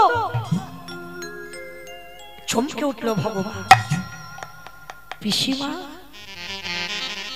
তোমার কান্না দেখে আমি বললাম, আর সঙ্গে সঙ্গে তোমার অহংকার এসে গেল মনের মধ্যে যে 100টা অপরাধ করুক তো, কিন্তু তুমি জানো না পিসি, তোমার এই অহংকারের জন্য খুব তাড়াতাড়ি শিশুপাল 100টার বেশি অপরাধ করে ফেলবে। আর যেদিন বাবা সবার মাঝখানে কৃষ্ণকে কটু কথাও বলছে, একটা দুটো মেয়েকে বিয়ে করেনি ছেলের বউ, সেই 16,000 মেয়েটাকে একদিনে বিয়ে করেছে কৃষ্ণ। আবার দ্রৌপদীকে যার 5টা স্বামী আছে তাকে সখী বলে ডাকছো, মানে কৃষ্ণকে অপমান করতেই আছে শিশুপাল। বারবার ভগবান বলছে শিশুপাল তুমি মুখে লাগাম দাও, বন্ধ করো, তুমি যেটা জানো না সেটা নিয়ে কথা বলো না। ভগবান কি এমনি এমনি 16,000 বিয়ে করেছিল বাবা? সব কথা দেওয়া ছিল তো, এমনি এমনি নয়। নরকাসুর 16,000 মেয়েকে বন্দি করেছিল ঠিক, কিন্তু ওই 16,000কে ভগবান বিয়ে করবে আগের জন্মে রামচন্দ্রের কথা দেওয়া। ও বললে বাবা সারা রাতে আর ঘুরাবে না, তাহলে আমার আর ঘরে যেতে হবে না, পরে কীর্তন আর হবে না। হরি বল। আবার দেখা হলে বলবো তাই হোক, যাই হোক এখান থেকে একটু যাই। তাই এইবার যেই না শিশুপাল অপমান করছে যে কৃষ্ণ তুমি 16,000 তোমার ছেলের বউ যাকে বিয়ে করবে বলে বন্দি করেছিল সেই ছেলের বউকে বিয়ে করেছ, আবার এই দ্রৌপদীকে সখী বলে ডাকছো, যার 5টা স্বামী আছে, সখী বলো কোন সাহসে? আবার নারীদের কাপড়গুলো চুরি করে তুমি গাছের ডালে ঝুলিয়েছো, তুমি কি মনে করেছো তোমার চরিত্র কেউ জানে না? অপমান করেই যাচ্ছে করেই যাচ্ছে। ভগবান বলছে শিশুপাল মনে রেখো, এই অপমান করতে করতে তোমার যেন পাপের ভরা পূর্ণ হয়ে না যায়। শিশুপাল বলছে কৃষ্ণ আমি গুনে গুনে হিসেব করে রেখেছি, এখনো 100টা হয়নি। ভগবান হেসে উঠেছে, শিশুপাল কখন তোমার 100টার বেশি হয়ে যাবে, তুমি গুনতে গুনতে দিক বিদিক শূন্য হয়ে যাবে। আর এই কৃষ্ণকে অপমান করেই যাচ্ছে করেই যাচ্ছে, করতে করতে বাবা যখনই একাধিক হয়ে গেল, সুদর্শন চক্রকে আহ্বান করে একেবারে শিশুপালের মস্তকটা ছেদ পড়ে গেল, মাথাটা মাটিতে। সবাই তাকিয়ে রইল শিশুপালের মাথার দিকে। শিশুপালের মাথাটা দেহটা ছটফট ছটফট করছে, সবার লক্ষ্য ছিল শিশুপালের মাথার দিকে, কিন্তু সখী দ্রৌপদীর লক্ষ্য ছিল কৃষ্ণের আঙুলের দিকে। মানে ভগবানের রোষানলে পড়েছিল তো, মানে ক্রোধ হয়েছিল, মানে এতটা ক্রোধে সুদর্শনকে আহ্বান করেছিল আঙুলটা কেটে গিয়ে রক্ত ঝরে ঝরে পড়ছে। মানে ভগবানের এত ক্রোধ এসেছিল শিশুপালের প্রতি। কেউ দেখতে পাচ্ছে না কৃষ্ণের রক্ত, দ্রৌপদী ওই রক্তটা দেখে থাকতে পারলো না, সবার মাঝখান থেকে ছুটে গিয়ে নিজের কাপড়টা ছিঁড়ে দিয়ে লজ্জা ঘৃণা ভয় সবকিছু ত্যাগ করে একেবারে ওই কাপড়টা নিয়ে কৃষ্ণের আঙুলে বেঁধে দিল। নিতাই গৌর প্রেমা হরি বল হরি বল। আর যেই না আঙুলে বেঁধে দিল, ভগবান দ্রৌপদীকে হৃদয়ে ধরে বললেন সখী তুমি আমায় এত ভালোবাসো, আমার আঙুলের একটু রক্ত তুমি দেখতে পারলে না, ছুটে এলে আমার কাছে, তোমার লজ্জা নিবারণ করা বস্ত্র ছিঁড়ে দিলে। কথা দিলাম সখী যদি কোনোদিন প্রয়োজন পড়ে একবার হা কৃষ্ণ প্রাণ কৃষ্ণ বলে দেখো, পৃথিবীর যেখানে থাকি না কেন আমি তোমার কাছে এসে তোমার এই ঋণ আমি শোধ করে দেব।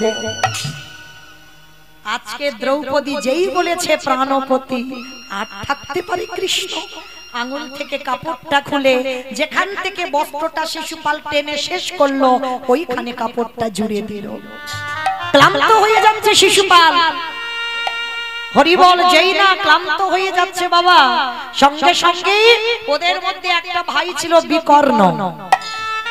দুঃশাসন যখনই ক্লান্ত হয়ে গেল, বিকর্ণ বলছে দাদা এবার ছেড়ে দাও, দ্রৌপদীকে রক্ষা করার মালিক এসে গেছে দাদা, এবার তো ছেড়ে দাও। যখনই ক্লান্ত হয়ে গেল, সবাই একেবারে ঘেমে স্নান হয়ে গেছে, সঙ্গে সঙ্গে দ্রৌপদী দেখছে কৃষ্ণ আড়াল থেকে বস্ত্র দিচ্ছে। দ্রৌপদী প্রশ্ন করেছিল বা সখা বা কি গো, আমার সম্মান যখন ধুলোয় মিশে যাচ্ছে আসতে এত দেরি করলে কেন? ভগবান এসে বলছে আমি দেরি করিনি, তুমি দেরি করেছো। আমি দেরি করব কেন, আমি তো সব সময় রেডি হয়ে আছি, ডাকতে পারোনি তাই আমি আসিনি। সখা আমি তিনবার ডাকলাম তুমি তো এলে না। বলে সখী 3বার ডেকেছো বটে, কিন্তু কি বলে ডেকেছো বলো তো? বলে কেন, প্রথমে আমি বললাম ব্রজেন্দ্র নন্দন কৃষ্ণ দেখা দাও, হস্তিনাপুর কোথায় আর বৃন্দাবন কোথায়, টাইম লাগবে না আসতে? তারপরে কি বলেছো? হে দ্বারকাধিপতি কৃষ্ণ দেখা দাও। হস্তিনাপুর থেকে দ্বারকা 3 দিনের পথ, আসতে টাইম লাগবে না? তারপরে কি বলেছো? হে গোলকপতি কৃষ্ণ দেখা দাও। কোথায় হস্তিনাপুর আর কোথায় গোলক, টাইম লাগবে না? ওই জন্য তো দেরি হলো। আচ্ছা তাহলে 3 বারের ডাকে এলে না 4 বারের ডাকে এলে কেন? সখী তুমি 4 বারে কি বলেছো বলো তো? বলে কেন? আমি বললাম প্রাণপতি দেখা দাও। সখী কথাটা বলছো তো সোজা করে, কিন্তু একবার ভেদ করেছো কথাটা। তোমার হস্তিনাপুর কোথায়? আরে তোমার প্রাণটা কোথায়? আরে এই জগতে তুমি যখন বললে প্রাণপতি দেখা দাও, তখনই আমি তোমার সামনে এসে হাজির হয়ে গেছি। সখা তাহলে তুমি এত দেরি করে এলে কেন? একটু আগে আসতে পারলে না? বলে সখী যখন দুঃশাসন তোমার ঘরে ঢুকলো, কেন ভুলে গেলে আমার কথা? তোমায় বলে রাখলাম দ্রৌপদী, এই জগৎ সংসার মাঝে যে জন বিষয়ে বৈভবে ডুবে, যারা কৃষ্ণ চরণ ভুলে যায়, এই জগতে তাদের দশা তোমার মত হবে। নিতাই বলে কৃষ্ণ চরণ,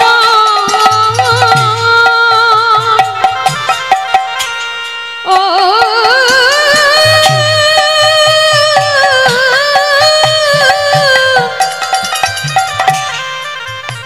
যে জনে কৃষ্ণ চরণ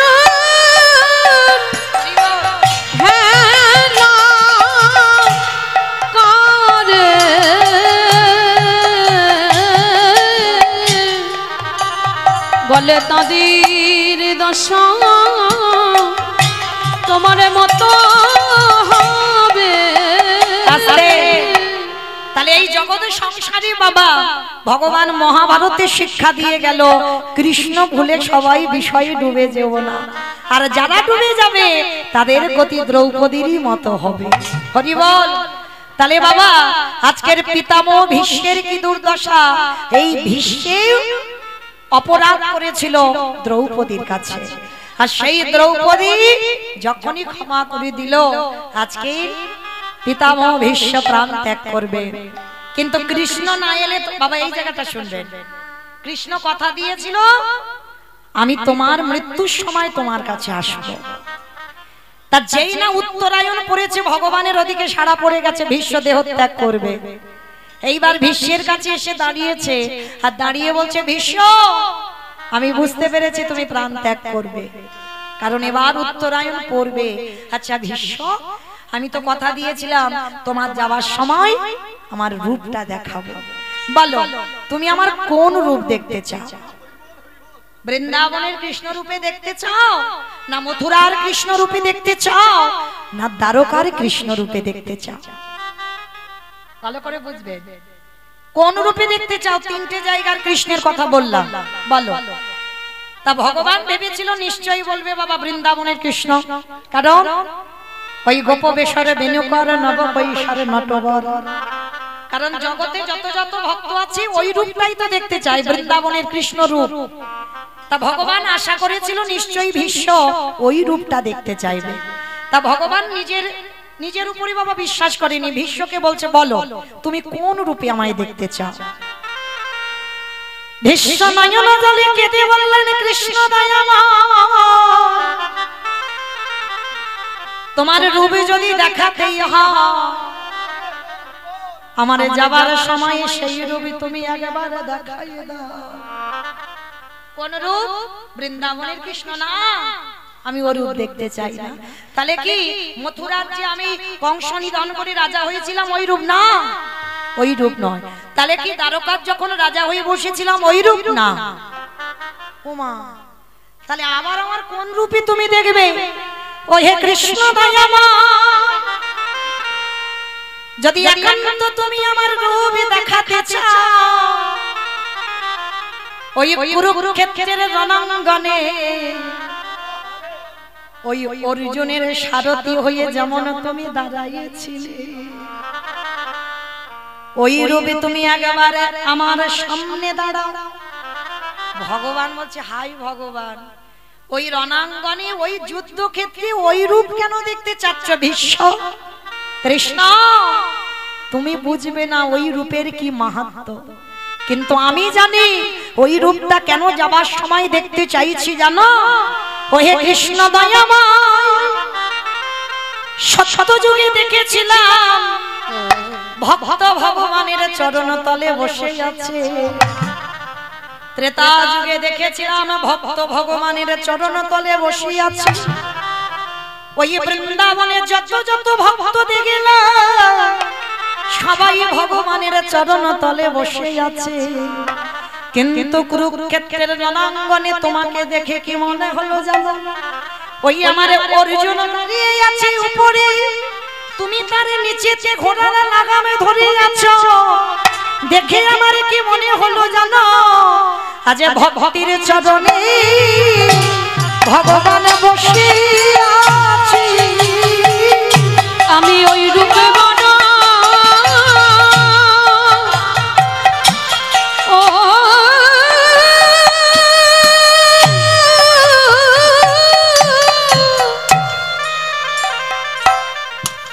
আমি ওই রূপে বড় ভালো বাসি,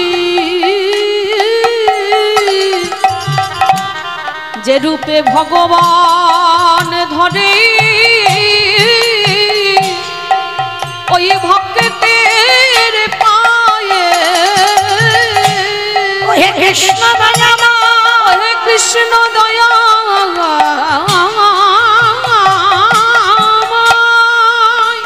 আমার এই জন্মে কৃষ্ণ ভজন হলো না, আবার যদি আমার কোনো দিনে জন্ম হয় আমি যেন অর্জুনের মতো দাঁড়াতে পারি, তুমি যেন এই জগতের সংসারের মাটিতে এমনি করে ভক্তকে সারা জীবন রক্ষা করো।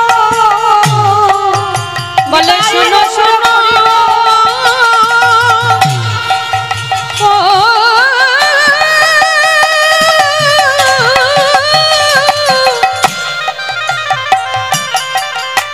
শোনো বলি হে দয়াময় হে, তুমি যুগে যুগে এমনি করে ভক্তকে রক্ষা করো। ভীষ্মকে হৃদয়ে ধরে বললেন, ভীষ্মদেব, এই কুরুক্ষেত্রের রণাঙ্গনে আমার যে রূপ, সেই রূপ তো কোনোদিন কেউ দেখতে চাই না, কিন্তু তুমি এত অনুভব করেছো, এত ভেদ করেছো, কিন্তু ভীষ্ম তোমার চরণে আমি জানাই রাখলাম, শুধু এ যুগে নয় আমি যুগে যুগে আমি ভক্ত বড়।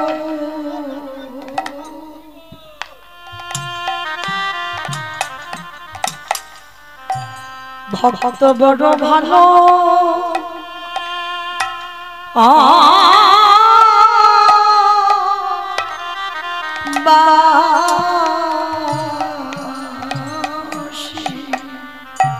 আমি যে ভক্ত ছাড়া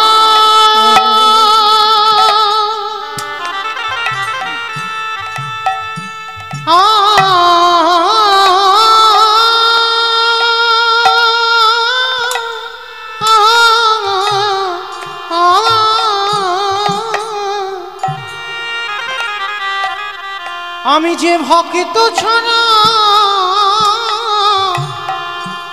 রহিতে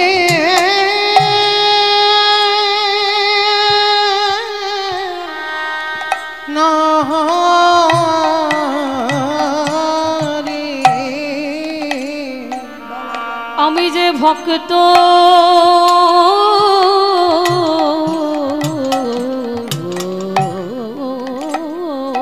বড়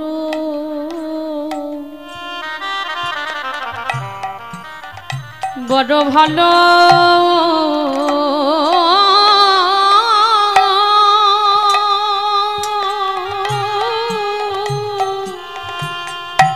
ভালোবাসি।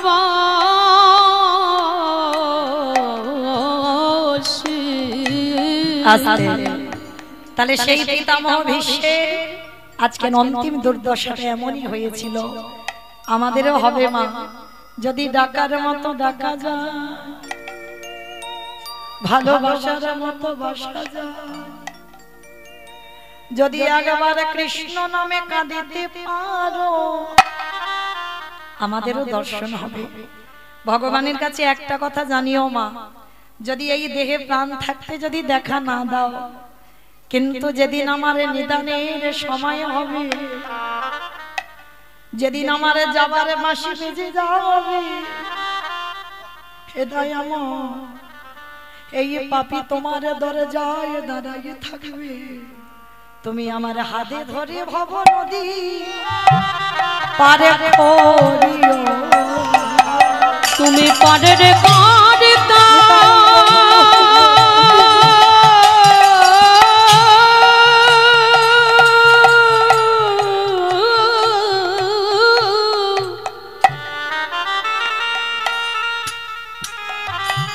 তুমি পারের কারিতা দয়াল হরি,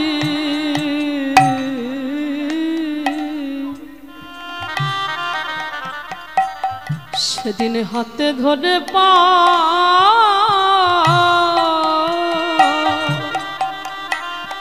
পার করে দিও।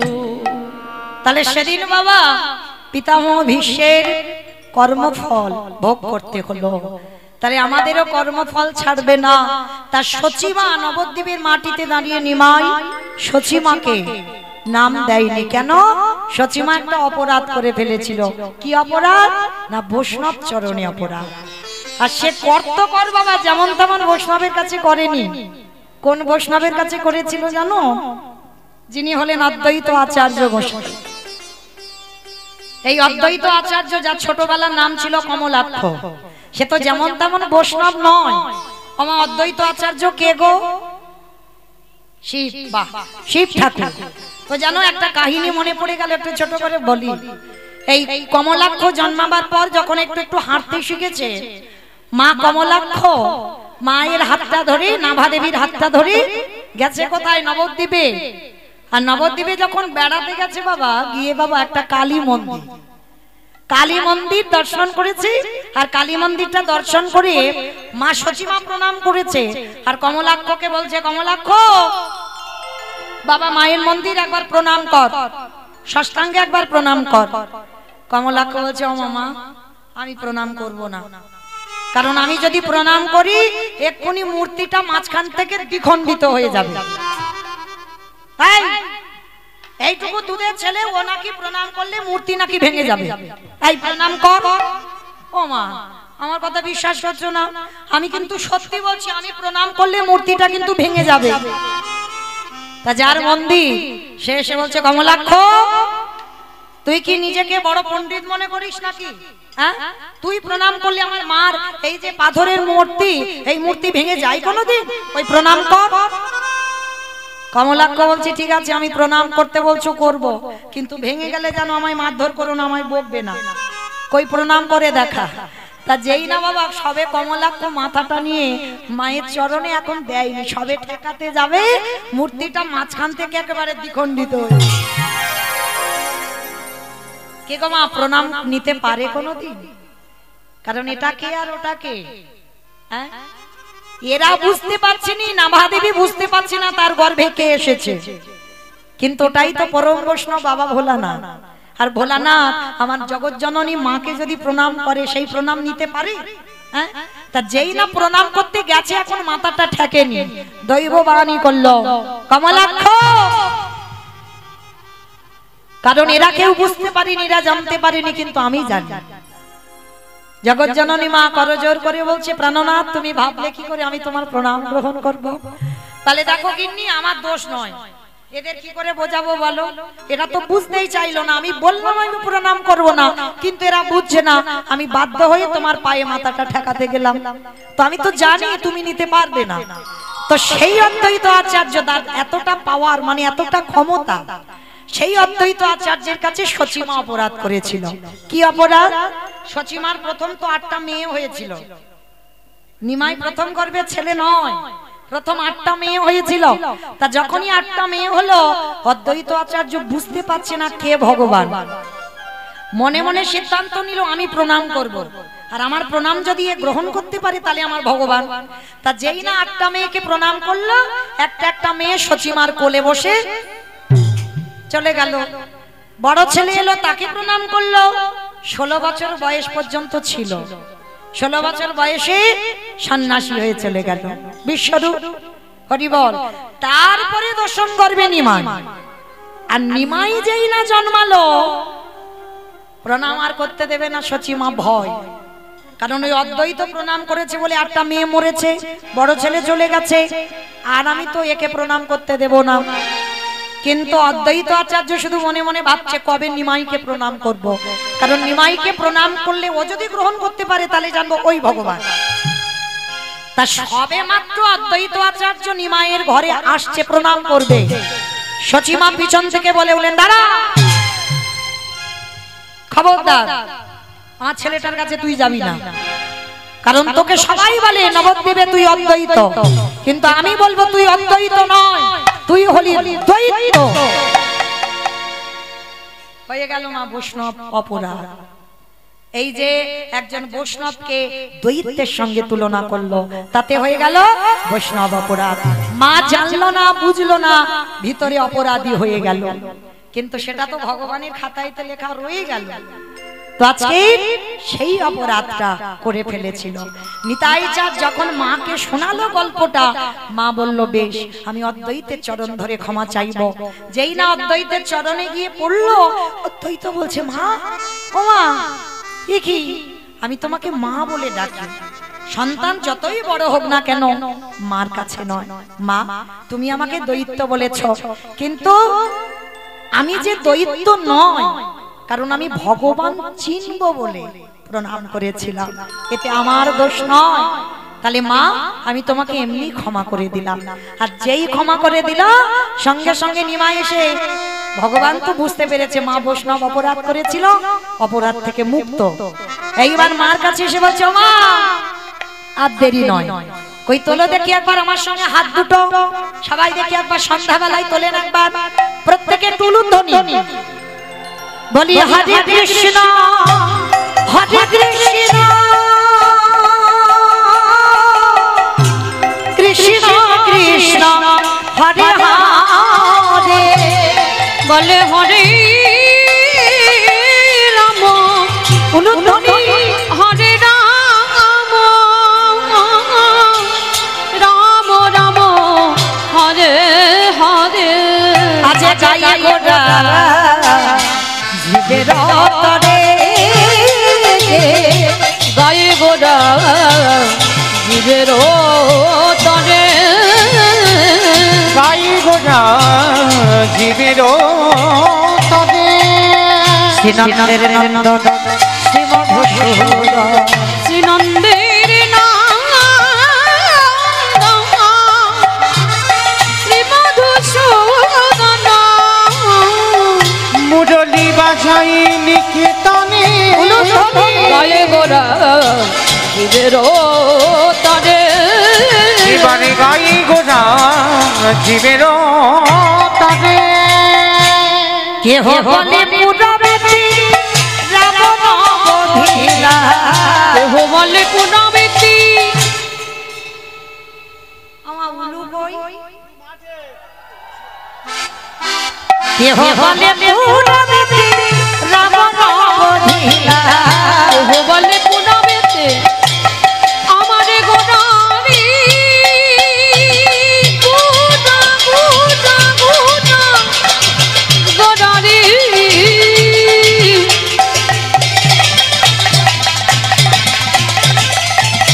গোনা গোনা গোনা গোনারি, গোনা গোনা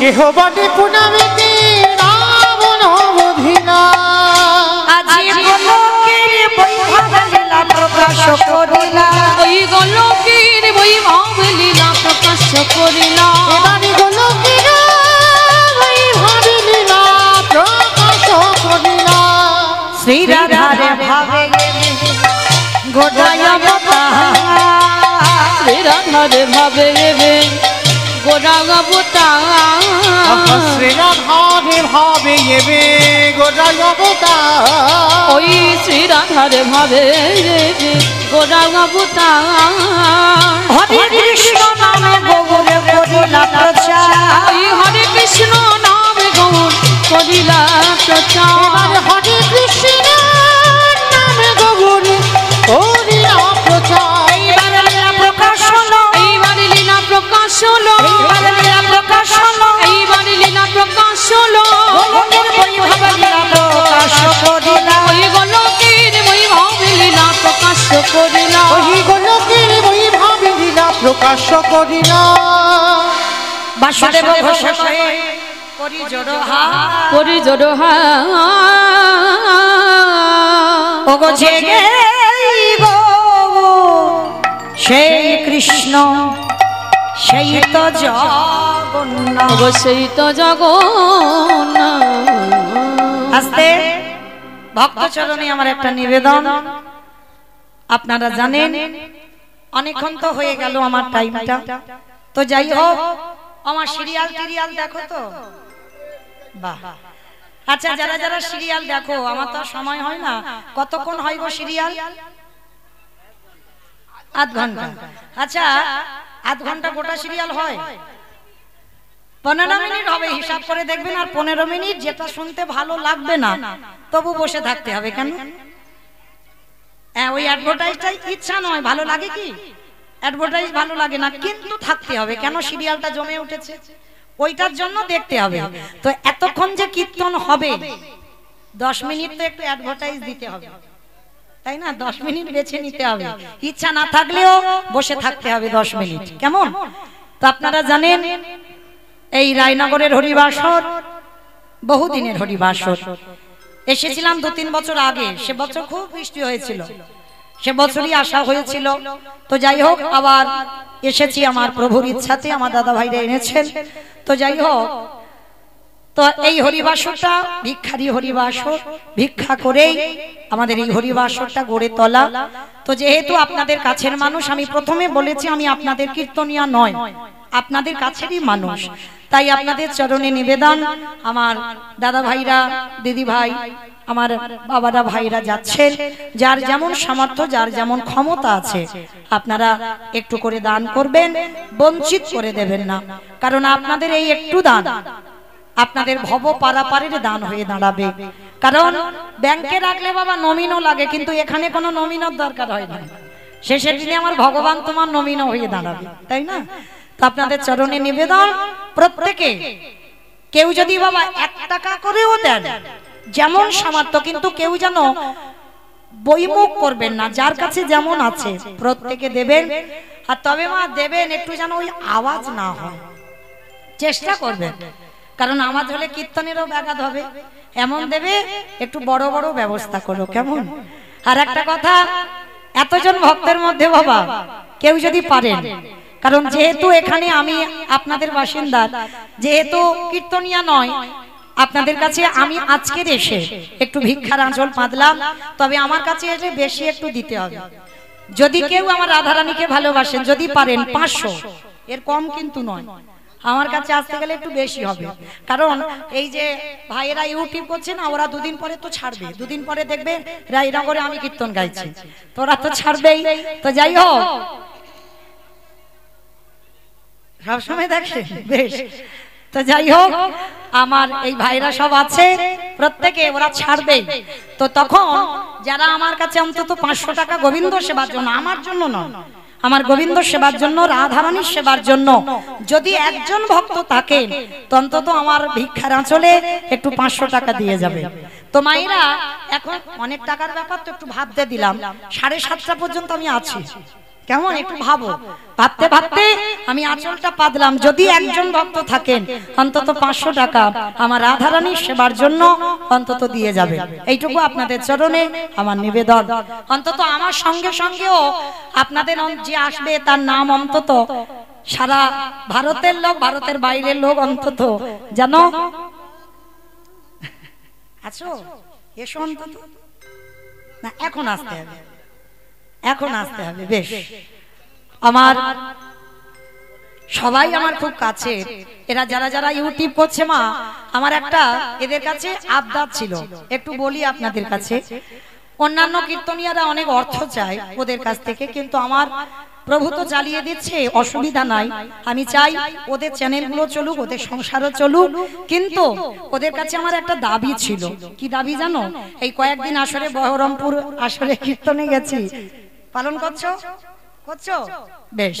তো যাই হোক, সেখানে যারা যারা ইউটিউব পড়েছিল তাদেরকে আমি একটা আদেশ দিয়েছি, অনেকে হয়তো দেখেছেন। আমি বলেছি যারা যারা আমার কীর্তন তুলতে আসবে তাদেরকে একাদশীর উপবাস করতে হবে, মাসে 2টো করে একাদশী ওদের পালন করতে হবে, তারপরে আমার কীর্তন তুলবে। আর যারা একাদশী করবে না তারা কিন্তু আমার কীর্তন তুলবে না, এটা আমার ওদের আদেশ দেওয়া ছিল। তো শুরু করেছে বাবা, অনেক অনেক ভাই করছে। তো যারা যারা এখনো এই কথাটা, আমার এই প্রচারটা যায়নি, তাদের উদ্দেশ্যে বলছি, যারা যারা আমার ইউটিউবে করবেন, আমার কোনো দাবি নয়, আমার একটাই দাবি, তোমরা একাদশীর উপবাস করো। তো যাই হোক, কি নাম ভাই? রাজু মন্ডল, এআর কীর্তন। ও ভাই ইউটিউবে তো আমাদের কীর্তন ছাড়ে, বহু জায়গায় যায়। তো আমার রাধারানী সেবার জন্য 500 টাকা আজকে দিয়েছেন। আপনারা ওর চ্যানেলটা সাবস্ক্রাইবার করবেন, অন্তত কীর্তন শুনবেন, কারণ ওদেরও সংসার চলবে।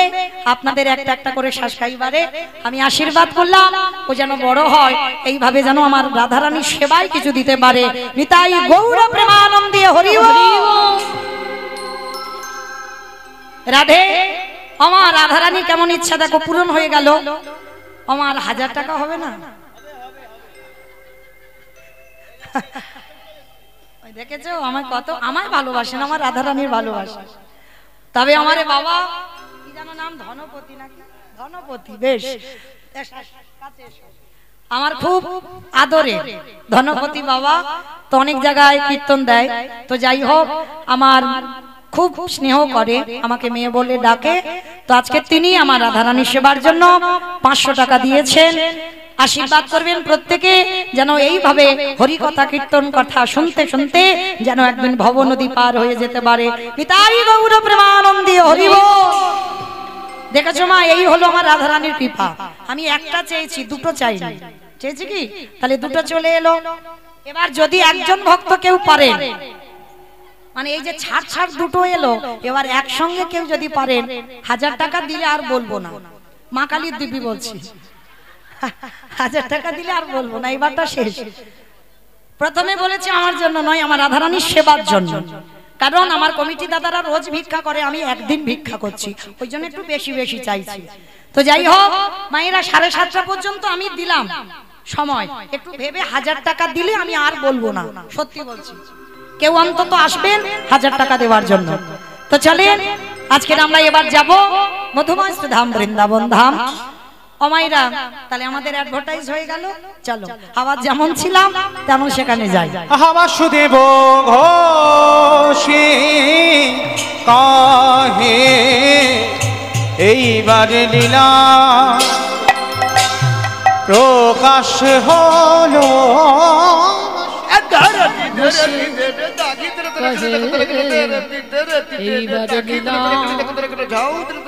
বাসুদেব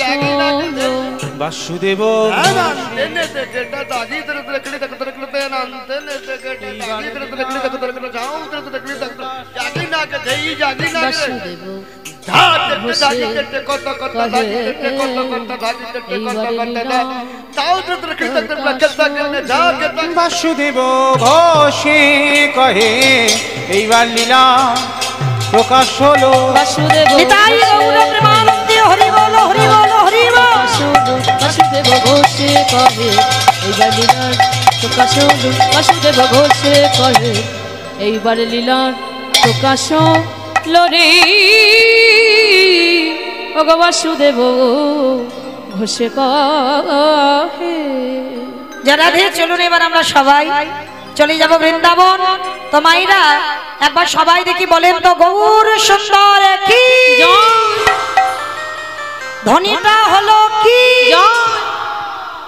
এটাও জয়, এটা জয় নয়, একটু প্রেম সে জয় দাও। এত জোরে জয় দেবে কত দূর শোনা যাবে? নদী পেরিয়ে কুমড়োহাটি বৃন্দাবন। বাহ, মানে মনে স্পিড আছে, জোর আছে, যাবে। আচ্ছা বেশ, কই দেখি আমার নিতাই চাঁদ গৌরচাঁদের মতো সবাই হাতটা তোলো তো দেখি। সবাই আমার দাদা ভাই দিদি ভাইরা যারা চেয়ারে বসেছেন সবাই প্রত্যেকে চরণ ধরে নিবেদন, একসঙ্গে প্রত্যেকে বলবো। ও মা, পিছনটা ধসে গেল কেন? এই ধসা রোগটা ভালো নয়, তোলো দেখে সবাই একসঙ্গে বলেন গৌর সুন্দর কি জয়, নবদ্বীপের ধামে কি জয়, সচিব নন্দন কি জয়, বিষ্ণুপ্রিয়া কি জয়, নিতাই চাঁদ কি জয়, ভক্তবৃন্দ কি জয়, হরিবাসর ধাম কি জয়, সাধু গুরু বৈষ্ণব কি জয়, আপন আপন গুরুচরণ কি, কমিটি ভাই সব কি জয়, হরি নাম যজ্ঞ কি জয়, আজকের আনন্দ কি জয়, নিতাই গৌর প্রেমানন্দে হরি বল। বাহ, আমার হাতটা একটু ব্যথা হলো না, কিন্তু একটা ব্যায়াম হয়ে গেল সন্ধ্যেবেলা। চলো এবার একটা ভজন করতে করতে যাই, কেমন? কই একটু উলুধ্বনি দাও। সুরধ্বনির কিনারায় সোনার নুপুরে দিয়া পায়ে নাচে নাগরি গো সুন্দর গৌরাঙ্গ রায়। ওই সুরধ্বনির কিনারায় সোনার নুপুরি দিয়া পায় নাচে নাগরি গো সুন্দর গৌরাঙ্গ রায়। আহা সুরধ্বনির কিনারায় সোনার নুপুরি দিয়া পায় নাচে নাগরি গো সুন্দর গৌরাঙ্গ রায়। ওই সুরধ্বনির কিনারায় সোনার নুপুরি দিয়া পায় নাচে নাগরি গো সুন্দর গৌরাঙ্গ রায়। ও নাচে সুন্দর, নাচে সুন্দর, নাচে সুন্দর গৌরাঙ্গ রায় নাগরি গো সুন্দর গৌরাঙ্গ রায়। ওই সুরধ্বনির কিনারায় সোনার নুপুরি দিয়া পায় নাচে নাগরি গো সুন্দর গৌরাঙ্গ রায়। আহা সুন্দর কপালে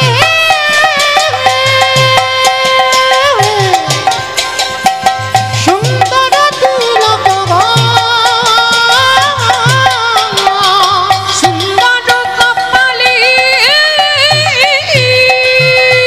আস্তে আমা, আমি আর আমার সম্প্রদায় যাচ্ছি, আর কেউ যাচ্ছে না? যাচ্ছ? বাহ, তো যারা যারা যাচ্ছে কই হাত দুটো বার তোলো। আর একবার মা কালী দিব্যি, আর বলবো না, এইবারটা শেষ। সবাই দেখি একবার হাত তুলে একসঙ্গে তালে তালে করো, তালি কেমন? আহা সুন্দর কপালে সুন্দর তিলক সুন্দর কপালে সুন্দর তিলক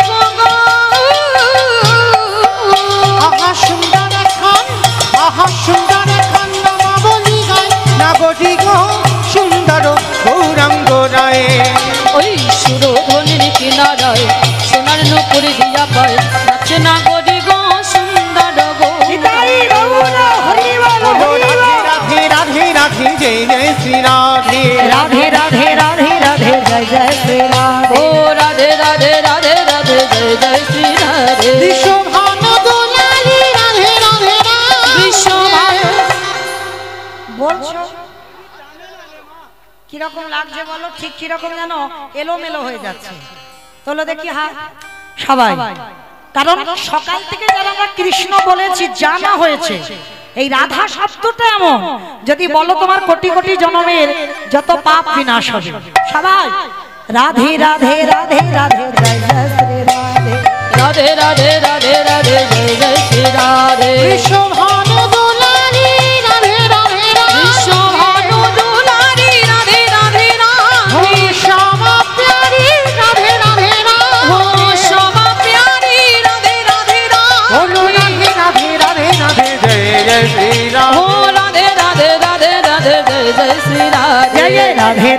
राधे राधे वृंदावन में राधे राधे गोवर्धन में राधे राधे निधोवन में राधे राधे गली गली में राधे राधे गान गली में राधे राधे गान गली में राधे राधे वर्षना में राधे राधे राधा कुंड में राधे राधे श्याम कुंड में राधे राधे जोशी बोलो भिक्षी बोलो ताले वन में राधे राधे कमल वन में राधे राधे ऊषा गाँव में राधे राधे प्रेम से बोलो राधे राधे भाव से बोलो राधे राधे जोर से बोलो राधे राधे आके बिहारी राधे राधे राधे राधे जय जय श्री राधे राधे राधे राधे राधे जय जय श्री राधे बोलो जय जय श्री राधे जय जय श्री राधे बोलो जय जय श्री राधे जय श्री राधे बोलो जय जय श्री राधे जय जय श्री राधे प्रेम से बोलो राधा रानी की जय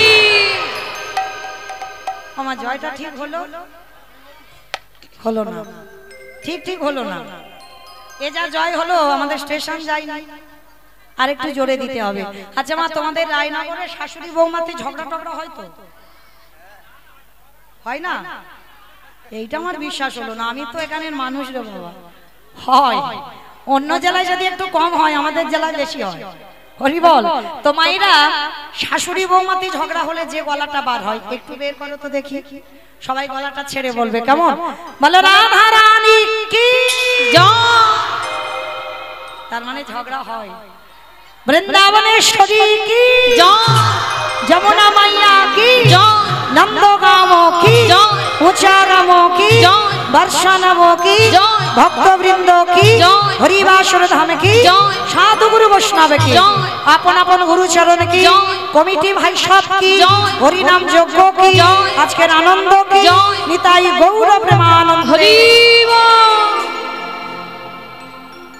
তবে চলেন আজকের আমরা সবাই আমার ইচ্ছা নয় আমার এক ভক্ত একটু অনুরোধ করেছে তো তার ইচ্ছাতেই ইচ্ছাই হোক লীলা সদন হবে ভক্ত সবরই উদ্ধার তো বাবা লীলাপালা তো সবার জানা ভগবান তো নতুন করে আর কিছু করেনি তো শাস্ত্র কথা দিয়ে একটা লীলা দাঁড় করাতে হয় আর এই ঘটনা তো আপনারা জানেন শুনতে গেলে আমাদের ত্রেতা যুগ যেতে হবে রঘুপতি রামচন্দ্রের ঘটনা কারণ সবরীর উপাখ্যান শুনতে গেলে আমাদের রামচন্দ্রের ত্রেতা যুগে ফিরতে হবে তো চলেন এখন আমাদের এই মুহূর্তে এই জায়গাটা হচ্ছে পঞ্চবটির বন এই জায়গাটা পঞ্চবটির বন